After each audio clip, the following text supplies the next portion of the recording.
une vision, de construire une vision à long terme pour pouvoir la créer. Donc tu disais, j'ai rêvé mon projet et je l'ai matérialisé. Comment as-tu élaboré cette vision? Avec mes clients, il y a tout un plan pour élaborer cette vision. Comment toi, tu élabores cette vision? J'imagine que tu la transmets aussi à tes clients. Oui. Qu'est-ce qui est important dans la vision pour que celle-ci, elle ait vraiment un impact et qu'elle puisse naître? Alors, j'en profitais, là, du coup, j'ai mis le live je me suis mis en live sur Instagram, comme ça, moi, je vais en faire profiter aussi tous les abonnés. Donc, bienvenue à vous tous. Je suis sur Zoom, si vous voulez voir la jolie Cinda et découvrir son magnifique travail, parce qu'elle a créé un magnifique réseau d'affaires. Donc, je vous invite à nous rejoindre sur Zoom, si vous êtes sur votre ordinateur, et sinon, vous restez sur Instagram. Donc, pour répondre à la question, moi, il y a tout un protocole. Donc, c'est une méthode que j'ai créée, qui s'appelle la posture quantique oratoire. Donc, c'est une méthode qui est vraiment déposée, d'accord? Et donc, c'est un protocole SSL qui est tiré de 15 ans de travaux. J'en ai même fait un mémoire que j'ai soutenu chez HEC quand j'ai été du coup certifiée executive coach. Et donc, c'est l'alliance de plusieurs sciences, dont les sciences spirituelles, les sciences de l'âme, les sciences métaphysiques, les sciences soft skills aussi, la science du comportement, la communication, le leadership. Donc c'est très très large. Et donc il y a tout un protocole d'abord de dépouillement. Pourquoi? Puisque le cerveau ne s'est pas créé sur une base qu'il ne connaît pas. Donc il va forcément créer sous le prisme de sa mémoire préfabriquée. Et quelque part, quand tu as une mémoire préfabriquée qui est complètement fausse, et bien du coup tu vas créer sous le prisme de ce que tu connais déjà de ton passé.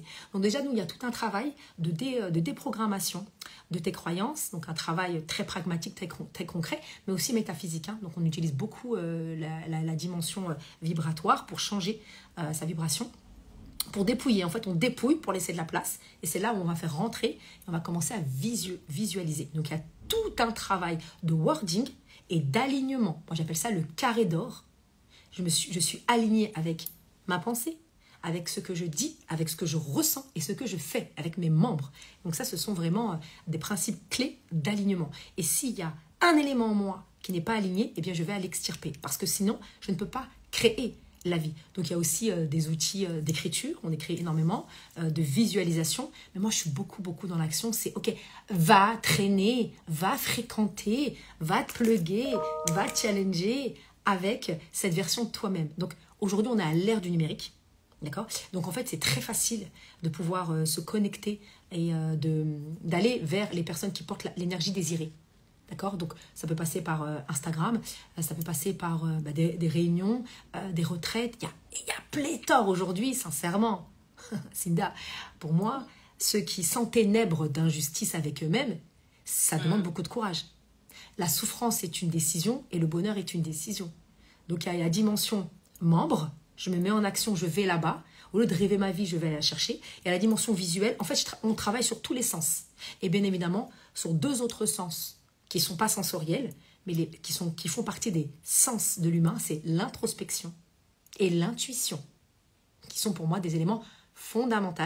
Pourquoi? Parce que c'est dans le silence, c'est dans l'introspection et l'intuition que, en réalité, le rêve apparaît, en tout cas le projet apparaît. Et après, bien évidemment, en tant que business mentor, je structure, j'objective et on crée un plan d'action pour se mettre en selle. Mais si ton état d'être, c'est pas le bon, ça sert à rien. Clairement, tu vas obtenir quelque chose qui part du mauvais espace de ton être profond. Je te donne un exemple. On nous a appris à faire des études pour obtenir un travail. Oui. Voilà. On nous a appris à nous marier pour faire des enfants, pour obtenir une famille, blabla. On ne nous a pas appris à être pleinement alignés dans l'espace de la paix et de la sécurité. Parce que si je crée un business, là on est dans un réseau d'affaires, mais si je crée et j'entreprends dans l'unique but, d'accord, de gagner de l'argent parce que je suis en insécurité financière, et donc, je vais mettre sur mon projet la croyance que c'est mon projet entrepreneurial qui va m'offrir cette sécurité. Et ça, c'est un leurre. Ça veut dire qu'au final, ce que je vais créer dans l'entrepreneuriat, mon business va être tellement corrélé à moi, tellement intriqué à moi, que quelque part, quand il va mal, je vais mal. Tu vois, mon état d'être va être corrélé à l'état de santé de mon entreprise. Alors que pas du tout. Mon entreprise est à décorréler de mon état d'être. Ça, c'est important aussi en art oratoire. Je décorrèle mon projet de moi. Donc, je suis 100% en sécurité. Donc, je travaille mon être intérieur. Je crée une entreprise pour servir un projet, pour servir une mission, pour servir un message. Voilà. Donc, il faut travailler sur l'être. Super, c'est très intéressant. Je vais faire la passerelle sur la vente en clientèle où par exemple, tout à l'heure, je faisais l'introduction quand je me présentais des objections, c'est trop cher, je ne suis pas intéressée et qui, je sais, les entrepreneurs, quand ils ne sont pas formés à la vente, ont ce type d'objection, se sentent rejetés eux, alors que non, ça n'a rien à voir. C'est pas eux, il faut qu'ils se détachent du choix de ce que l'interlocuteur va dire. Ce que j'explique souvent, il faut des étapes pour que le prospect devienne un client et qu'il ait envie de nous écouter. Et il y a toujours cette assimilation. On m'a dit non, c'est que je suis nulle, c'est que je suis pas assez intéressante. Et de trop s'assimiler, parce que généralement, ça vient toucher une blessure du rejet. Et je fais cette passerelle par rapport à ce que tu viens d'expliquer où je suis et mon entreprise est, et elle travaille pour un projet. Et en clientèle, c'est pareil. C'est pas parce qu'un client refuse c'est vous qui refusez, c'est vous qui le mettez pas. C'est que aujourd'hui, il est pas prêt parce qu'il n'a pas encore compris l'intérêt de ce qu'on lui propose. Et cette passerelle vraiment, et ce que tu viens de présenter aussi par rapport au fait que mon entreprise là tourne pas, je suis déprimée ou je suis déprimée, et ça impacte mon entreprise.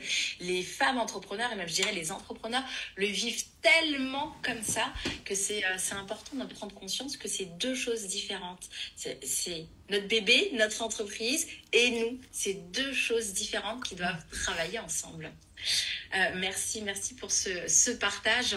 Dis-moi, il y a une question qui n'est pas dans mes questions, mais c'est pas grave, on va aller dessus. Allez, parlons de vibration. Parle un peu plus de vibration. J'adore. Parlons de spiritualité. Entrons un peu dans cette dimension. Comment utiliser cette spiritualité? Moi, je travaille beaucoup avec la vibration. Certaines de mes clientes sont moins connectées. Alors, je vais plus parler de neurosciences que de spiritualité. Comment toi, tu l'abordes? Toi qui utilises complètement la spiritualité dans tes accompagnements, comment toi tu l'abordes?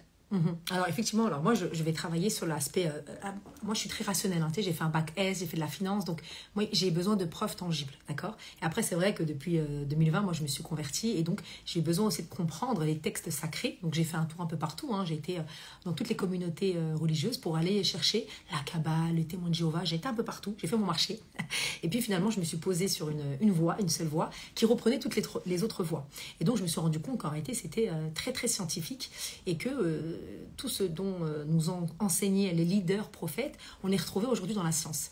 Et quelque part, alors moi je me suis formée aussi en neurosciences, en neurobiologie et en énergie vibratoire. Et je me suis rendu compte qu'en fait, ils disaient tous la même chose, mais avec des mots différents. Et aussi en psychologie, forcément. Chaque mot, d'un point de vue sémantique, a son sens. Mais le fond est le même. Le fond est le même. Et donc, moi, par exemple, quand on va travailler sur l'intelligence émotionnelle et spirituelle, c'est la capacité à être en écoute de soi. Et moi, je pars du principe que quand on crée une entreprise, c'est pour résoudre des problématiques. D'accord? C'est pour proposer des solutions à un problème. Donc déjà, visualiser, observer de manière méticuleuse le monde est important. Mais d'abord, observe ton monde intérieur. Et ça, en neurobiologie, on appelle ça la neuroception, par exemple. Tu vois, et c'est quelque chose qu'on va retrouver chez les méditants. Quand ils vont méditer, ils vont entrer à l'intérieur. Mais qu'est-ce qu'ils font? Ils font en réalité de la neuroception. Donc moi, comme je suis très dans l'holistique, c'est-à-dire qu'importe qui j'ai en face de moi, je vais trouver toujours le chemin qui va lui permettre, en tout cas, de se reconnecter avec son verbe. On a chacun une vibration. Donc quand les scientifiques, c'est les scientifiques, ça ne sert à rien de leur parler de vibration, par exemple, tu vois.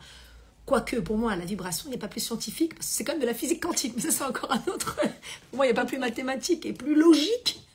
Mais bon, d'autres vont vouloir voir les mécanismes qui se jouent entre la glande pinéale, le nerf vagal et toutes ces dimensions de système nerveux. Il y a des personnes où on doit calmer le système nerveux. Donc, je vais passer par toute la dimension neurobiologique du système nerveux et leur expliquer que, actuellement, il est en dorsal et qu'il est en para-agressif, etc. Ça les rassure.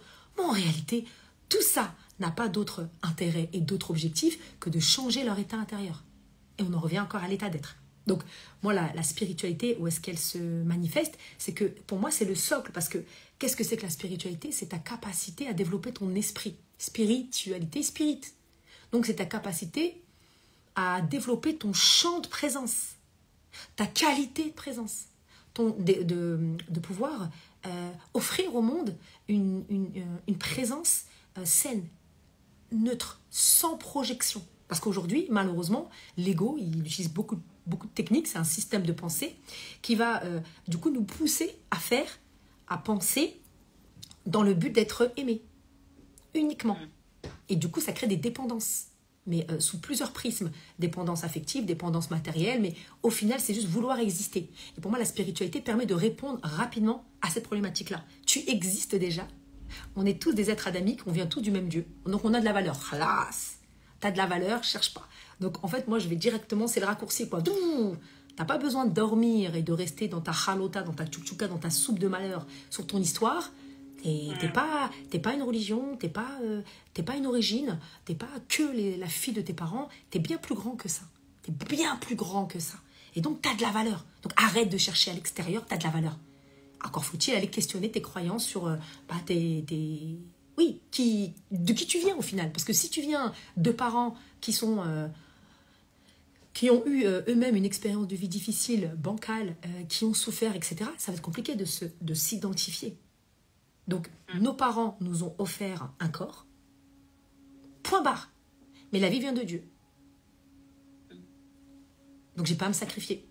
Donc, je travaille beaucoup avec le transgénérationnel aussi. Donc, si tu veux, c'est, ok, je respecte mon histoire, mais je vais aussi m'en défaire et je vais revenir à mon être céleste. Point. C'est tellement plus rapide, la vérité. C'est rapide et au moins, on peut y aller. C'est rapide. Après, en termes de libération, c'est... faut être prêt. Hein. Moi, quand on bosse avec moi, il faut être prêt. Mais c'est à la hauteur de la libération et de la transformation. Voilà, en gros. Je ne sais pas si j'ai répondu. Mais tu me connais, moi, Cinda. Tu vas me brancher sur un truc, je vais aller... je vais me retrouver à la galaxie, là. Mais c'est pour ça que je te sollicite, parce que c'est tellement puissant tout ce que tu peux apporter, tout ce que tu peux nous partager. Avec plaisir. Et au contraire, sens-toi à l'aise d'aller là où tu sens qu'il faut aller. Dis-moi, Dawila, pour rebasculer un petit peu sur l'entrepreneuriat, donc ok, la partie spiritualité, et quelle qualité doit-on développer justement pour avoir cette puissance et avoir cette inspiration auprès des autres et pouvoir atteindre ses ambitions, quelles que soient ses ambitions. En tout cas, avoir une entreprise qui tourne, qui réussit, quelle que soit la réussite qu'on s'est fixée, mais celle qui nous permet d'être indépendants financièrement. Quelle qualité, toi, tu enseignes pour justement développer cette vraie casquette d'homme et de femme d'affaires? J'aime bien le d'homme et de femme d'affaires parce que le côté yang, masculin, est très présent quand on est dans l'agir, dans l'action. Tu vois, donc le côté, puissance, le côté pragmatique. Juste pour rassurer les gens de Instagram, ma voix a changé, je ne sais pas, mais apparemment c'est normal sur Instagram. Tout va bien, je ne suis pas un hologramme, quoique... Moi, je reconnais ta voix, en tout cas. Voilà.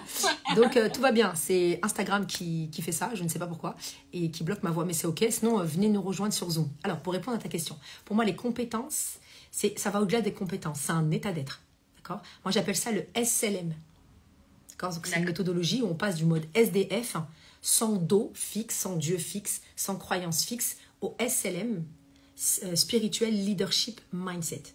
Donc, pour moi, c'est vraiment un état d'être où ma vie, je la déguste, d'accord ? Je suis là pour vivre, je ne suis pas là pour souffrir. Donc déjà, c'est vraiment un état d'être où je vais m'autoriser à entreprendre.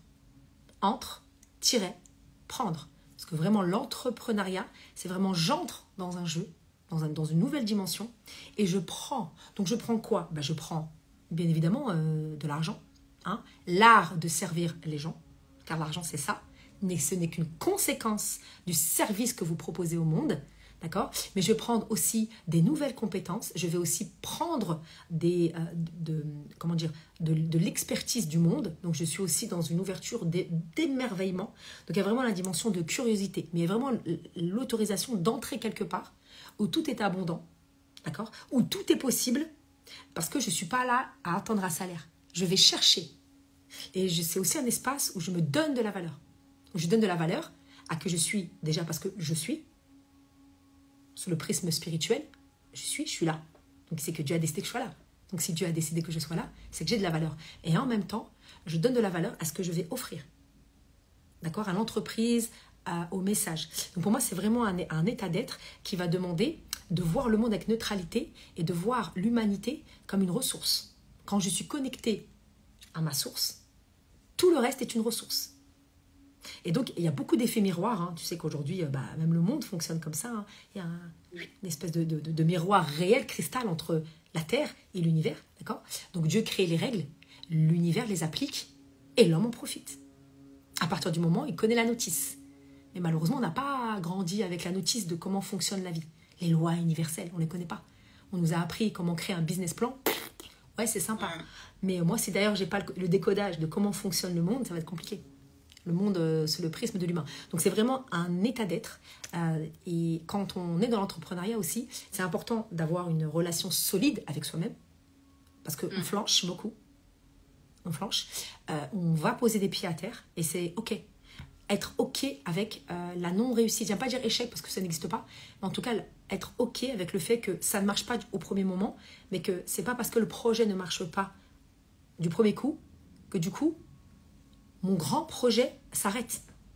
C'est-à-dire que je vais réessayer. Je me suis foirée, je recommence. Mais en aucun cas, ça va venir toucher mon être. C'est moi, je suis toujours solide. Moi, je suis toujours maman, je suis toujours épouse, je suis toujours aide spirituelle. Je kiffe ma life. Mon projet ne fonctionne pas, je recommence. Essaie encore. Ça, c'est comme un jeu vidéo. Essaye. Allez, tu as 1 vie, 2 vies, 3 vies, 4 vies, 50 000 vies. Tu comprends ? Et donc, la dimension d'être très à l'aise avec la dimension de recommencer. Parce que la vie, elle change. Le monde change. Et donc, un entrepreneur leader, il doit être obligatoirement agile. S'il n'a pas cette compétence d'agilité, s'il n'a pas cette compétence de « OK, là, ça n'a pas fonctionné, je dois juste réajuster et non pas « Ah, je suis nul ». Vous voyez ? Donc, il y a vraiment, pour moi, entreprendre, c'est un métier. Entreprendre, c'est un métier. Il faut vraiment bien... C'est comme à l'école. Tu vas apprendre à faire, une compétence. Ce n'est pas une compétence que tu vas apprendre. C'est pas une compétence. C'est un nouveau personnage, d'accord, qui va incarner, qui va fusionner avec cette compétence. Donc, tu deviens la compétence. Voilà. Et pour moi également, quand tu entreprends, il y a vraiment la dimension d'être définitivement élève. Élève. Toute ta vie, tu te formes. Pourquoi ? Parce que le monde change. C'est-à-dire que moi, il y a tous les mois, tous les jours, je ne me rappelle pas m'arrêter d'apprendre. C'est impossible. Celui qui prétend vouloir enseigner ne peut pas s'arrêter de se former. En gros, c'est ça. Voilà, je vais m'arrêter parce qu'il y a plein de choses, mais en gros, c'est ce qui me vient là tout de suite maintenant.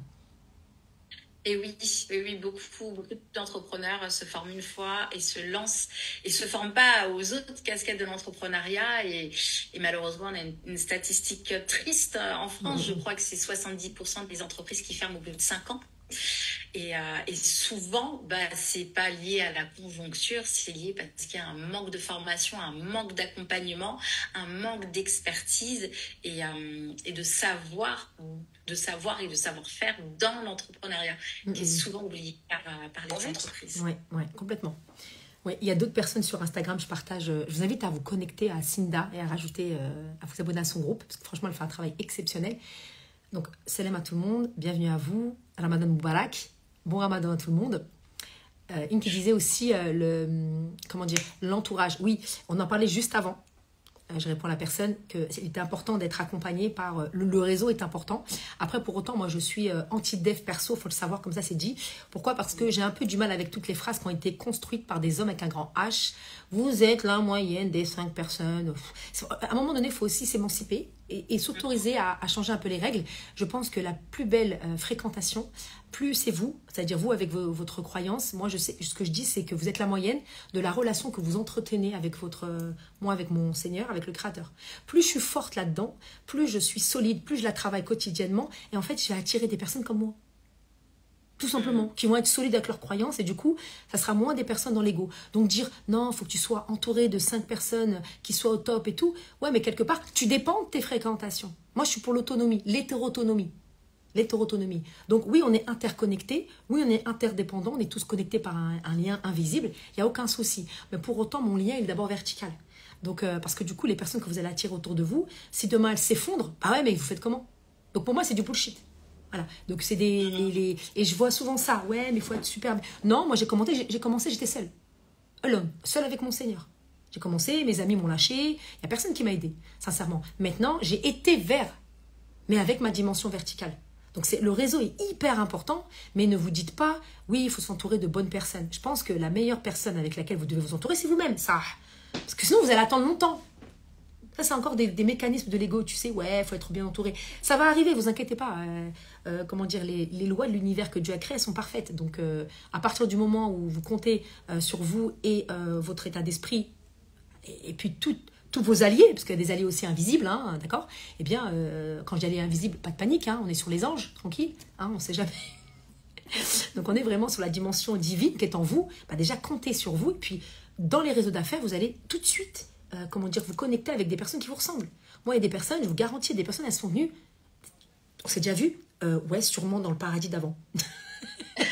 Sûrement. Et puis, ça a matché, on a fait du business ensemble, et l'état d'esprit est le même. Et du coup, mes anciens amis sont restés amis, et je les aime toujours autant, mais pour le business, on n'est pas sur la même fréquence. Et c'est OK. Donc, on n'est pas là pour jeter les gens, mais on est là pour agrandir et élargir son réseau. Voilà. Je te rejoins complètement sur ce que tu viens de dire, notamment sur le fait d'aller s'entourer des bonnes personnes, parce que je pense qu'on ne peut pas s'entourer des bonnes personnes si on n'a pas cultivé cet état d'esprit. Et il y a un proverbe qui dit que le maître apparaît quand l'élève est prêt.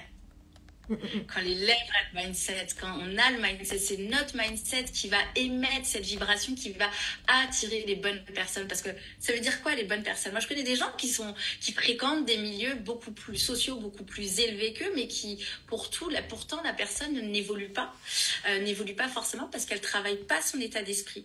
Il y a une pyramide, je sais pas si elle a un nom que j'utilise beaucoup.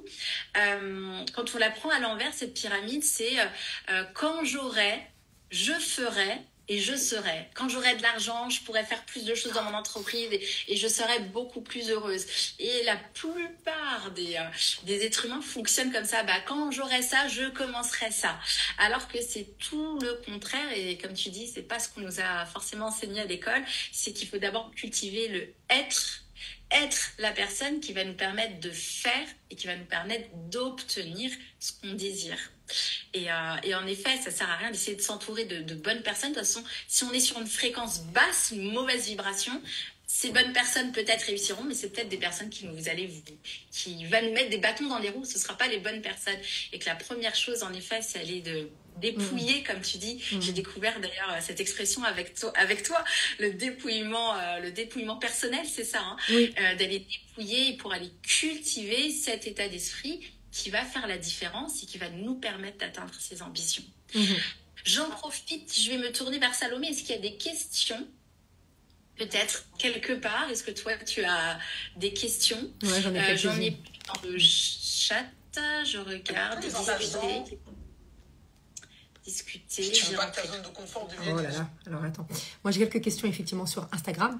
Tu sais, par rapport au fait de ce que tu disais sur l'intention et les personnes que l'on souhaite avoir auprès de nous.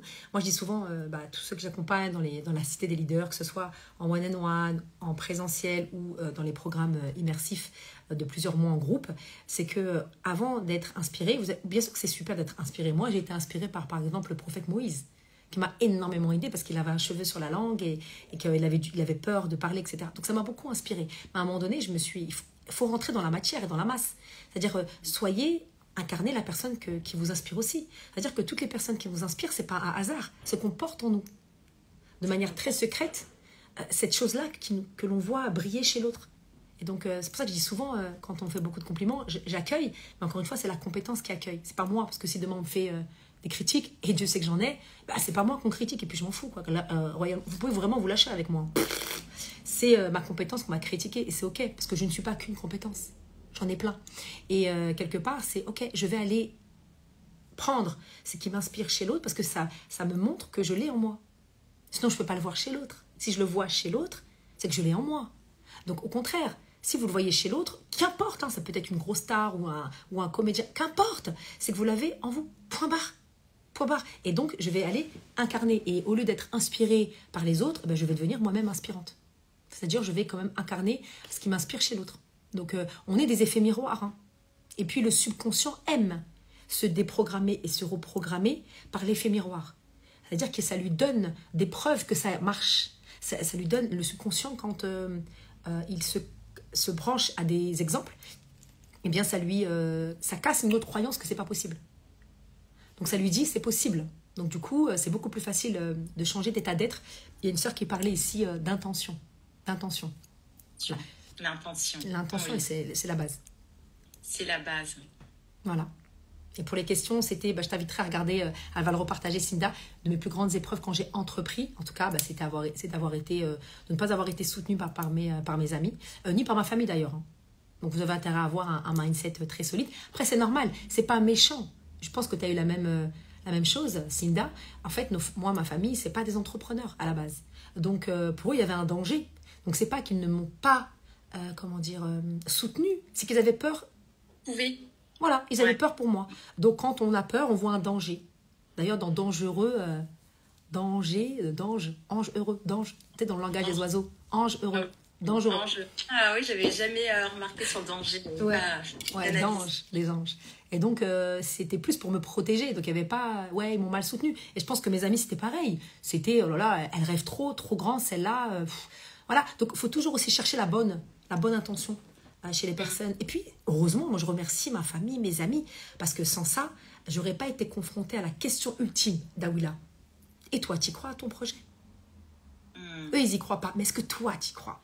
Ah bah, si t'es pas confronté à t'es nul, ah bah, soit tu te fais embarquer par cette phrase-là, t'es nul, et tu nivelles, et tu creuses ton projet, c'est fini, tu le mets à la morgue. Soit tu dis non, je suis capable, c'est leur avis. Mais moi, je sais que mon message est plus important que moi, et puis je serai de façon soutenue. Moi, je ne sais pas comment on fait aujourd'hui pour ne pas être soutenu, et pour ne pas chercher le soutien de l'être suprême. Vous voyez? Et l'être suprême, c'est cette partie divine que vous avez en vous. Hein. Cette partie divine, qu'on a tous en nous. Exactement. Ouais, je te rejoins. Moi, je suis issue d'une famille entrepreneur, mais pour le coup, qui m'a toujours poussée dans le salariat par sécurité, qui m'a beaucoup couvé. Moi, j'ai voulu ouvrir mon entreprise à l'âge de 13 ans. Et donc, mes parents, ils ont eu très peur. Je voulais ouvrir une entreprise d'aide à la personne et puis être d'ailleurs le premier salarié de mon entreprise, aller travailler à domicile chez les gens. Et ils ont eu très peur qu'on m'enlève, qu'on me fasse du mal. Et ils m'ont dit non. Et ils m'ont poussé dans les études. Et je leur remercie. Mais je me suis quand même inspirée de leur mindset. Mais ce qui fait que j'ai été entrepreneur j'ai quel âge? J'ai 42 ans. J'ai été entrepreneur à 39 ans. Donc, j'ai repoussé mon projet. Et aujourd'hui, bon, ça y est, maintenant, ils me suivent. Mais dans leur début, est-ce que tu es sûre? J'ai quitté un salaire incroyable. J'étais ingénieure commerciale. J'étais négociatrice pour plusieurs entreprises.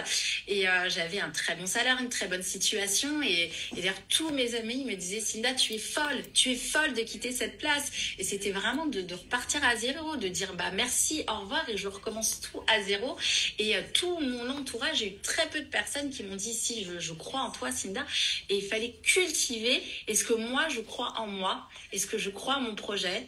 Et puis, un jour, j'ai dit, allez hop, je saute. Alors, mon corps m'a aidée. J'ai eu une fibromyalgie et j'ai dû être en arrêt parce que ça me déclenchait des entorses aux genoux, donc je ne pouvais plus marcher. Et à chaque fois que je disais, allez, je reprends et je rappelle mes clients, l'entorse s'enclenchait et je me retrouvais alitée pendant une semaine. Et puis au bout d'un moment, j'ai écouté mon corps et j'ai dit, allez, c'est le moment. C'est le moment de 13 ans je pense que ça s'est déclenché à 37 ans. J'ai dit, allez, c'est le moment, là, il faut préparer ton projet. Et je pourrais 38, 39 ans, j'ai dit, c'est OK. Donc, il faut se faire confiance en soi et croire en son projet. Et en effet, c'est ce qu'on peut qualifier d'obstacle, son entourage, en fin de compte, sont juste là. C'est la vie, c'est notre Dieu qui vient tester. Est-ce que vraiment tu crois en toi? Est-ce que tu es prête et prêt à passer le pas? Et si oui, il faut y aller, il faut oser passer à l'action. Complètement, c'est la base, hein. C'est vraiment l'action, sinon on procrastine tout le temps. Alors deux choses, ton compte Instagram, c'est quoi? Parce que là, on me le demande. Alors, c'est persévérer. Donc, c'est vous verrez, c'est Percez, attaché, Verrez. Voilà, parce que la vente et l'entrepreneuriat, c'est de la persévérance. Tu l'as dit tout à l'heure, faut toujours tester et y aller. Et puis dans la langue verte, donc des alchimistes, hein, la persévérance, c'est pas tant souffrir et avancer. J'essaie, je continue, c'est plutôt mais percer le trou, aller voir ce qu'il y a derrière. Et généralement, quand on regarde ce qu'il y a derrière, c'est ça y est, c'est ce qu'on cherche. Parce que quand on cherche, on trouve. Nadia, une leader inspirée qui dit percer et voir. Il y a vraiment la dimension de percer, une serrure hein, quelque part, et voir le monde, du coup la lumière. Donc je ne sais pas s'il y a alors c'est ça, persévérer. Ok, d'accord, super. Du coup quelqu'un l'a mis, donc je vous invite à regarder. Ok, puis il y avait une autre question sur oui, tu sais, tu parlais prêt pas prêt. Il y a ce que l'on aime faire, ce que l'on aimerait pour soi-même et ce qui est bon pour nous. Et moi, je sais qu'il m'a fallu 15 ans dans le milieu des affaires pour me forger une personnalité et me confronter quelque part à des entrepreneurs à succès, parce que du coup, j'ai accompagné des gens du 440 et c'est ça qui a fait ma force et c'est ça qui fait qu'aujourd'hui, en négociation, c'est facile pour moi. Parce que j'étais devant des personnes qui ont négocié des gros trucs. Donc moi, je me balade. Pour moi, la négociation, c'est une balade. La vente, c'est une balade. D'ailleurs, quand on vous dit non, on dit non pas à vous. La personne se dit non à elle-même. Déjà, par exemple, tu vois. Et moi, l'entrepreneuriat, je le vois comme un iceberg. Tu sais, là, on nous voit toutes les deux. Moi, je suis avec mon chapeau et tout. Donc, on voit 5%. Il y a tout le côté. Et parfois, tu dis, waouh! Et ça, c'est 95. Exactement. Et dans cette dimension-là, il y a des choses que nous n'étions pas prêts à vivre, mais qui ne se voient pas. Parce qu'il y a des nuits blanches. L'entrepreneuriat, c'est un mode de vie. Hein. C'est-à-dire que c'est quelque chose, en fait, vous êtes décorrélé, mais en même temps, comme ça fait partie de votre vision, mais subhanallah, vous êtes toujours en train de penser. Moi, j'observe, et puis là, je vois un sujet. Ah, mais ça, je viens de découvrir ça. Je ressens un enseignement, ça va bouleverser ma vie. D'abord, je l'incarne plusieurs fois. Hein, d'abord, je le teste dans ma famille, c'est important. Pour moi, je vérifie que ça fonctionne et après, bon voilà, il va falloir que je le transmette au monde. Donc, je vais le processer, je vais le protocoler. Donc, en fait, on est constamment dans une matrice où il y a beaucoup de travail quand même. Hein. Mais en même temps, se décorréler de la fausse croyance qu'il faut travailler beaucoup jusqu'à se tuer pour gagner de l'argent. Parce que ça, c'est très salarial. Ça, on est beaucoup dans le monde américain, le rêve américain, qui font un crédit sur 40 ans, travailler pour payer tes factures. En fait, tu ne profites jamais. Donc, tu peux quand même créer une vie alignée. Voilà. Il y en a une qui disait comment dépasser la procrastination. Ham, bébé, tu passes à l'action. Commence par un petit pas. Sois honnête avec toi-même. Ou fais-toi accompagner. Il y a un cercle très intéressant. Il y a 3 notions. C'est l'émotion. C'est l'émotion. Alors, j'ai oublié le 3e. L'émotion, l'action, mince. En fait, il faut basculer dans les 3. L'émotion, l'action. Quand on est trop... la réflexion. Voilà. On réfléchit et puis on n'écoute pas les émotions, on passe pas à l'action. Soit on est trop dans les peurs et l'émotion, elle monte et pareil, on réfléchit plus, on passe plus à l'action. Ou soit on est trop dans l'action et puis là on est confronté à des murs parce que on se pose pas pour faire une analyse, un feedback et écouter justement ses émotions et son instinct pour avancer. Et le mieux c'est d'équilibrer un peu d'émotion, un peu de réflexion et d'action. Mais dès qu'il y en a un qui va pas, la procrastination elle s'installe. Donc en effet, comme tu as dit, passe à l'action. Passe à l'action, fais les premières choses, même des petits pas. La méthode Kaizen, des tout petits pas, quelques minutes, et petit à petit, la procrastination, elle va s'effacer. De toute façon, dans la procrastination, il y a tout un mécanisme aussi de peur, etc. Juste pour revenir aux émotions, les émotions, c'est pour moi l'élément le plus puissant pour nous donner de l'information sur là où nous en sommes. Toi, tu vois, tu as parlé de triangle, et moi, tout à l'heure, je parlais d'un carré, le carré d'or. Le carré d'or, le carré de diamant même, bon, un diamant carré, tu vois, une belle pièce. C'est vraiment ta pensée, elle doit être alignée à tes émotions, et tes émotions doivent être alignées à ton corps, et ton corps doit être aligné à ce que tu dis. Donc, ce que tu fais, ce que tu penses, ce que tu dis et ce que tu ressens. Si un des 4 éléments n'est pas OK, eh bien ouais, tu vas manger ta soupe de malheur toute la journée, quoi. Tu vas continuer à réfléchir. Et réfléchir comment tu vas entreprendre, réfléchir comment tu vas le faire. À un moment donné, commence. Je vais vous donner moi un exemple, comme ça au moins les exemples. Comme dit un de mes mentors, Iles Barli, l'exemple n'est pas une manière d'enseigner, c'est l'unique. Moi, quand j'ai commencé sur Instagram, je faisais des posts à 0 sur 20. C'est-à-dire que la photo, elle était tordue. Je faisais des lives, j'avais même pas de rings. Mais moi, je m'en foutais. Pour moi, l'énergie de là où ça partait, c'était tellement fort j'avais tellement envie, j'avais tellement besoin de partager ça parce que ça avait bouleversé ma vie que du coup, je ne suis pas passée dans d'abord, il faut que je fasse un post, etc. J'écrivais et je balançais. Il y avait 2, 3 likes, je m'en foutais. Moi, j'ai commencé, j'avais 3 personnes dans mon truc. Et alors, je les respecte, c'est 3 personnes quand même. C'est comme si vous faisiez un workshop avec 3 personnes. Eh ben moi, 3 personnes, je leur donnais de la valeur. C'était pareil, je soignais mes écrits et pour autant, comment dire, on va dire le côté marketing visuel, rien à faire. Rien à faire. Parce que dans mon esprit, j'attirais des personnes qui ont la même profondeur que moi. C'est la première des choses. Ensuite, le corps. Tu disais que tu as été touchée. Rappelle-moi la maladie que tu as eue. Ah, la fibromyalgie. La fibromyalgie, ok. Donc, la notion d'être bloqué. Il y a une dimension où tu es bloqué. En fait, c'est ton âme qui te dit stop, et même ton être qui te dit stop, je vais te bloquer pour que tu puisses réfléchir. À toutes les personnes qui m'entendent, qui m'écoutent, la maladie est le début de la guérison. La maladie est le seul moyen pour l'être que vous êtes d'arrêter vos conneries. Puisque le mental est un menteur. Par contre, le symptôme ne ment pas. Le corps, l'émotion, c'est vivant. En anglais, l'émotion, c'est la vie, motion. Il y a un mouvement. Et donc, la vie, l'émotion se pose sur le corps. Pourquoi? Parce que le corps, c'est là où se pose le temps. Et oui, on vieillit, t'as vu, on n'a plus 20 ans. Et donc, le corps, c'est ce qui récupère tout ce qui s'est passé dans le temps. Et comme on est fait à 80% d'informations qui viennent de nos parents, d'un point de vue ADN, et bien du coup, on a en nous des vibrations, de l'émotion, d'où l'échelle Dawkins, j'en parle souvent. Et donc, en nous, on a à l'intérieur de nous plein d'émotions figées à l'intérieur de nous qui vont se cristalliser. Donc, c'est comme si tu avais des amas, des nœuds. Donc, comme on est tellement dans le mental, on est là, on est bloqué en haut, on n'écoute pas notre corps. Et le monde dans lequel on vit nous écarte de nous-mêmes. Et donc, on nous écarte de notre corps. Et que la première porte d'entrée, si vous voulez vraiment vous écouter, c'est de rentrer à l'intérieur de vous. Ça demande du silence. D'où, dans la spiritualité, la notion de prière ou de méditation, de moments calmes. C'est dans cet espace θ où l'onde cérébrale atteint un niveau posé et elle est moins distraite par le bruit, parce que c'est le bruit qui nous distrait en réalité. On n'entend pas notre propre musique intérieure. Et donc, quand tu reviens à cette dimension de ton corps, eh bien là, c'est bizarre. Oh, j'ai mal là. Oh, j'ai mal là. Oh, c'est bizarre, je viens d'avoir mal. Non, tu as toujours eu mal. En réalité, mais tu ne t'es jamais écouté. Et donc, le corps aujourd'hui, mais vraiment, si vous deviez retenir quelque chose, moi, le corps, mes émotions, c'est ça qui m'a permis de me connecter à l'entrepreneuriat. Parce que, en fait, le corps, il faut savoir que quand vous rentrez dans une pièce, d'accord, n'importe quelle pièce, quand vous rentrez dans un réseau, networking, quand vous rentrez dans une entreprise, quand vous rencontrez quelqu'un, dans un projet de rencontre amoureuse, c'est votre corps qui réagit avant le cerveau. Ça, c'est en neurobiologie, ce n'est pas des trucs perchés de spiritualité, pour ceux qui sont... Vous allez vérifier, le corps reçoit toute l'information quantique une demi-seconde avant la tête. Et donc, si tu es déconnecté de ton corps, qu'est-ce qui se passe? Toute cette vibration-là va remonter au cerveau, mais le cerveau, qu'est-ce qu'il va faire?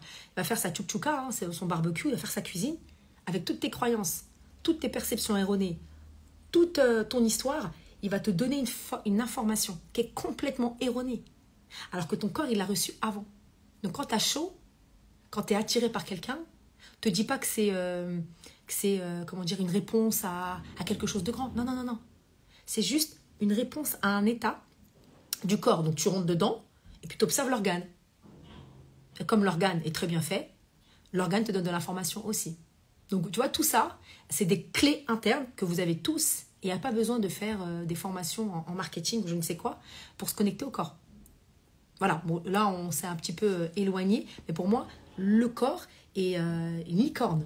Pour moi, le corps, c'est votre plus grand moyen de dépasser des freins. Votre corps est vraiment, c'est énergétique, il porte la vie. Voilà. On est parti dans d'autres dimensions, Cinda, mais bon, tu me connais. Oui, la vie, exactement. Oui, est-ce que tu m'entends bien? J'ai ma connexion qui commence à titiller. Tu m'entends toujours bien? Ouais, très bien. Super. Oui, beaucoup de choses intéressantes. Je vois alors pas, mais j'aimerais te retenir toute la journée, c'est tellement passionnant. Rebasculons sur l'art oratoire.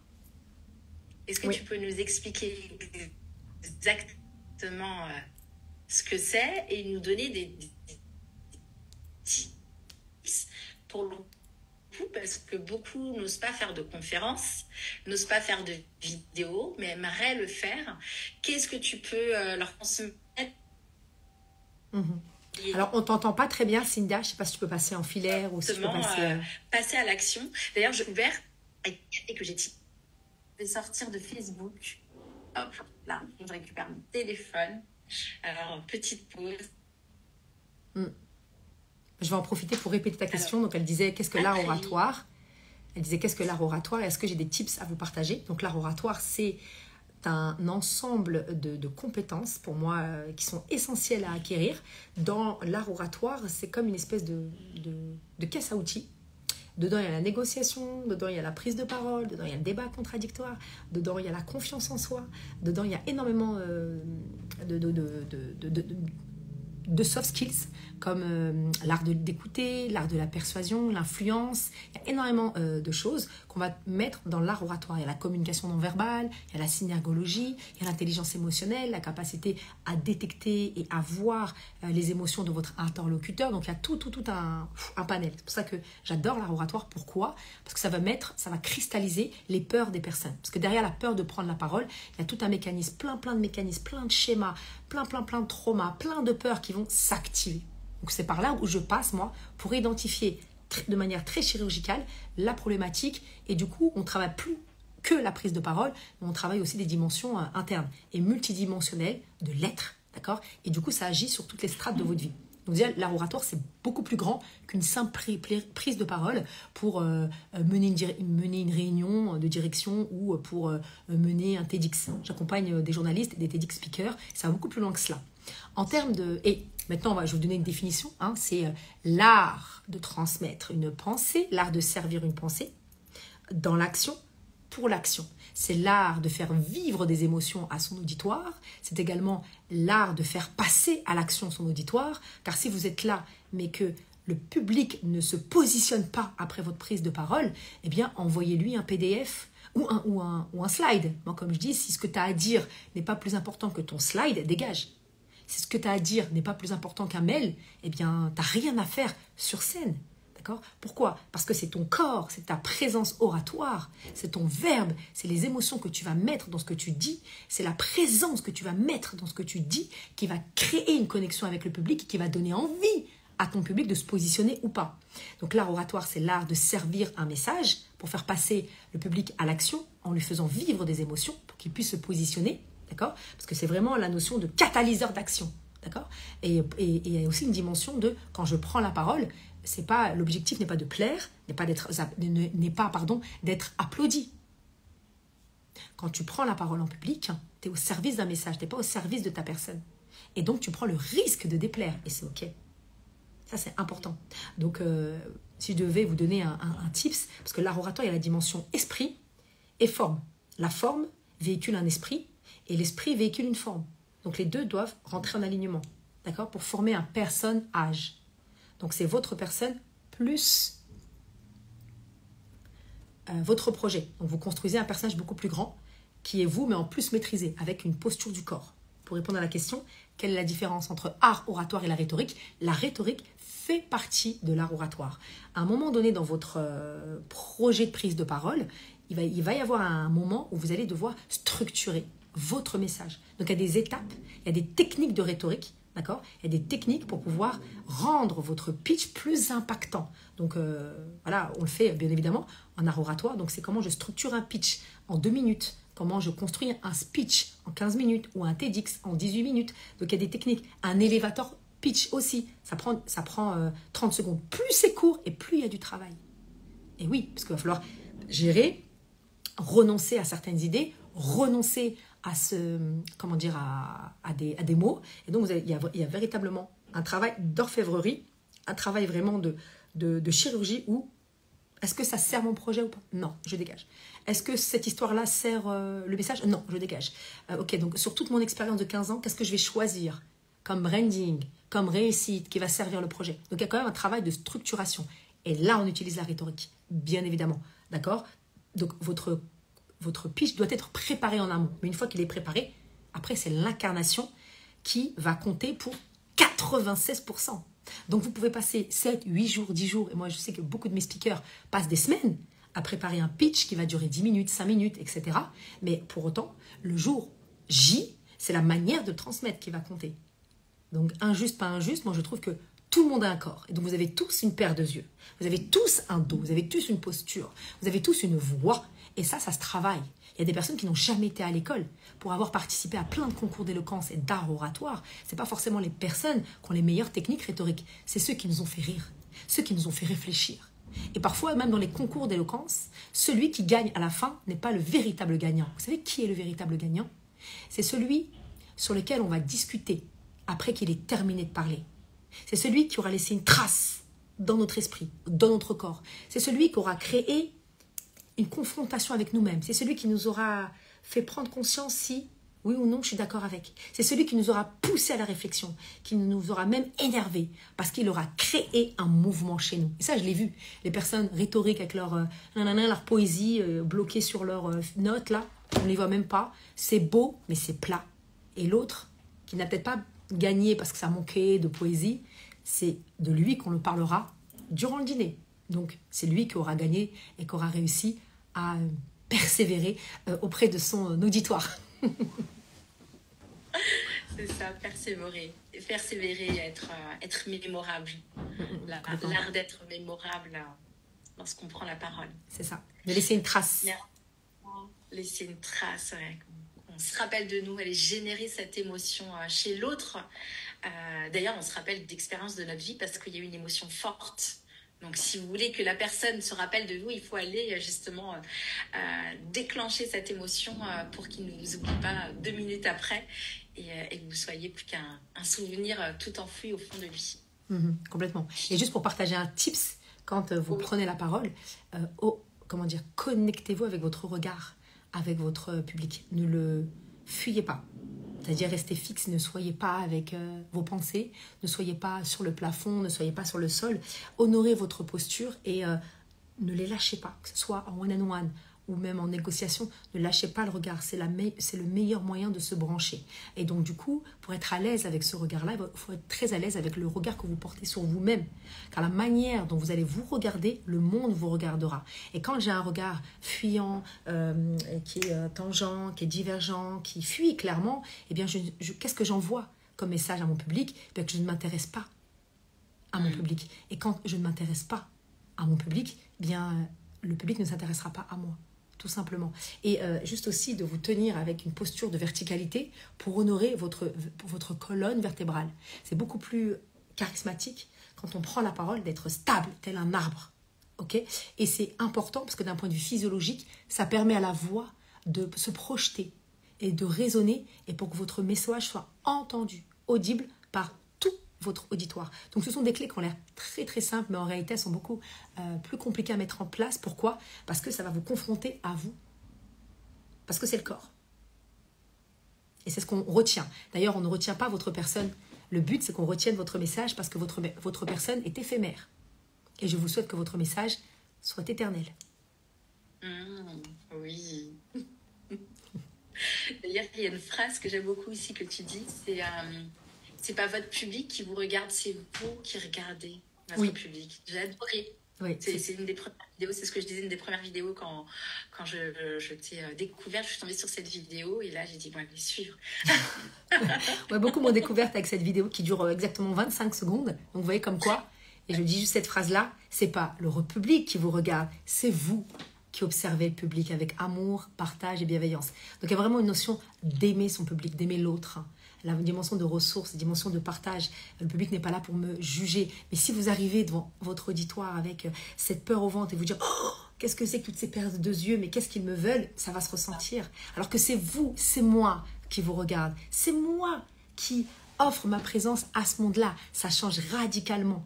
Et donc vous êtes dans une posture où le public se sent accueilli dans votre espace. Ça, c'est génial. Donc il y a vraiment une co-création entre votre auditoire et vous. Merci Daouila pour tout ce que tu nous partages. Est-ce que tu veux encore nous partager des choses? Encore, est-ce que tu encore un autre tips, une autre astuce que tu aimerais on a eu sur le mindset, on a eu sur la spiritualité, sur la prise de parole en public. Est-ce que tu as tellement de cordes à ton arc? Est-ce que tu as envie encore de partager une dernière chose? Alors, qu'est-ce que je pourrais vous dire d'autre? Alors, je ne sais pas s'il y a des questions, d'accord? Je vais voir quand même Oui. autour de moi si... sur...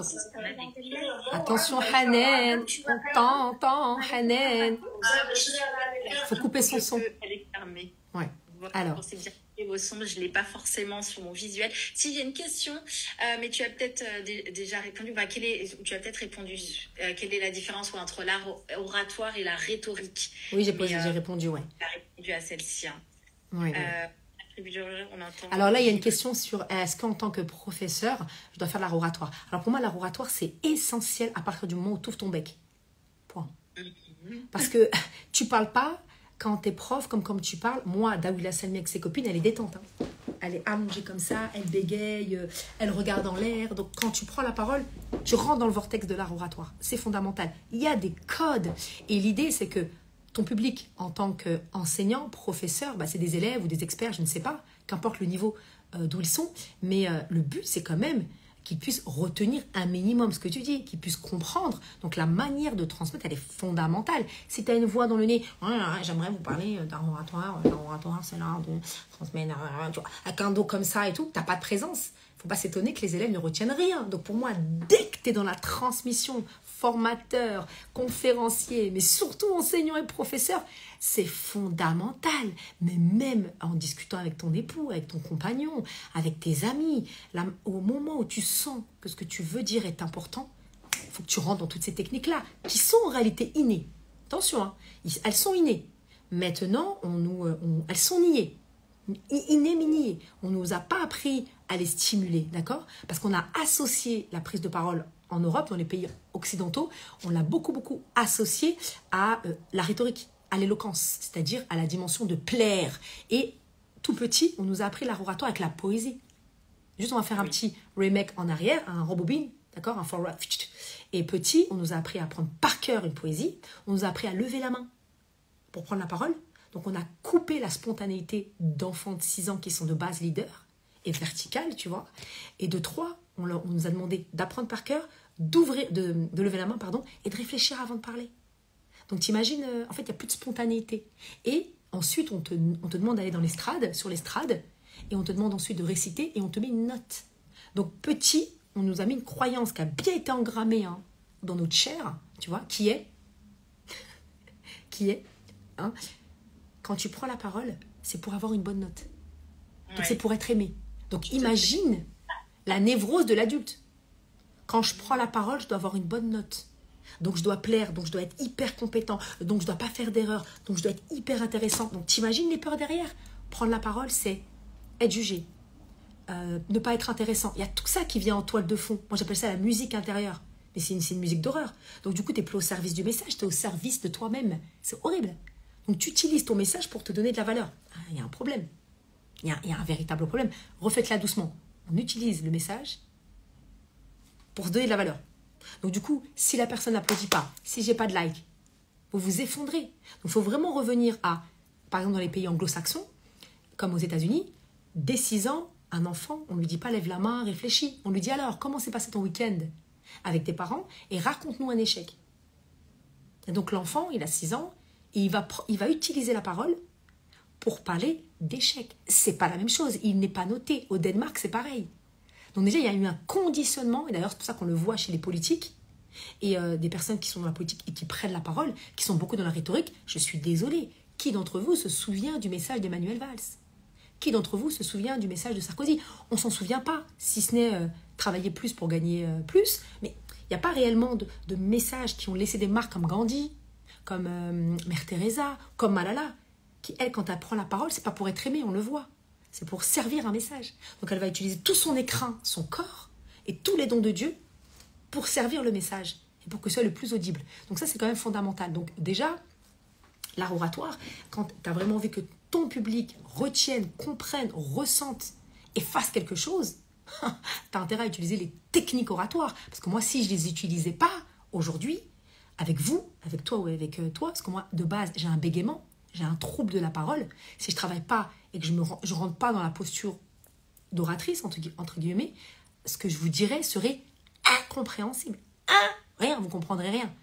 Parce que je parlerai comme Daouila Salmi de tous les jours. Sauf que là, non. Le message est plus important que moi, et donc je rentre dans une autre dynamique. Voilà, donc ça c'est super important. Masterclass qu'on leur fait là. Ah oui, c'est le vrai masterclass. On vous envoie le lien de paiement en fin de la masterclass. C'est gratuit, c'est le ramadan. C'est offert. C'est moi on vous offre. Avec grand cœur. Ah oui. D'ailleurs, je te propose de parler de tes accompagnements. On va arriver à la fin de ce live. C'était prévu 45 minutes, mais avec les péripéties, on a commencé tard et en fin de compte, il est presque 14 heures. Donc, je te propose de parler un peu si on a envie de travailler avec toi, d'être accompagné par toi. Où allons-nous? Qu'est-ce que tu proposes? Comment on fait pour te retrouver? Si tu peux reciter le nom de ton Instagram, parce que c'est surtout sur Instagram où tu es très active et où il y a vraiment toutes les infos qu'on peut retrouver. Alors, daoula.salmi, comme vous voyez derrière, là, c'est mon nom et mon prénom, nom de famille de jeune fille. Donc ça, c'est Instagram, Facebook. J'ai aussi un site internet, daouilasalmi, tout accroché.com. Donc vous y allez, rubrique formation. Franchement, il est très bien fait. Vous cliquez, il y a tous les accompagnements.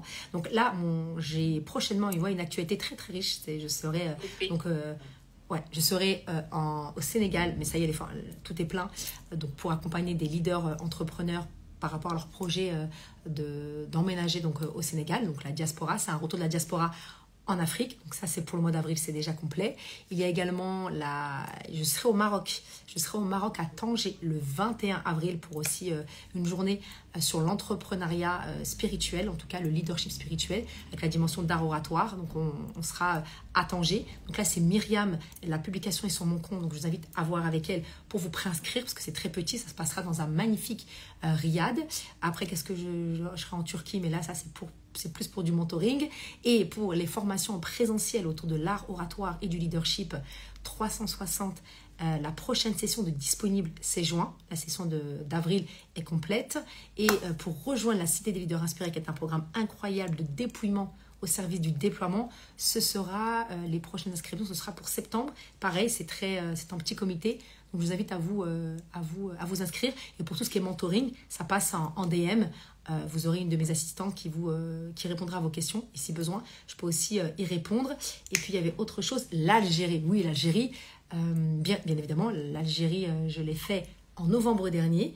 Et c'est symbolique, ce sera, Inch'Allah, pour chaque mois de novembre en fait, parce que c'est le début de la révolution.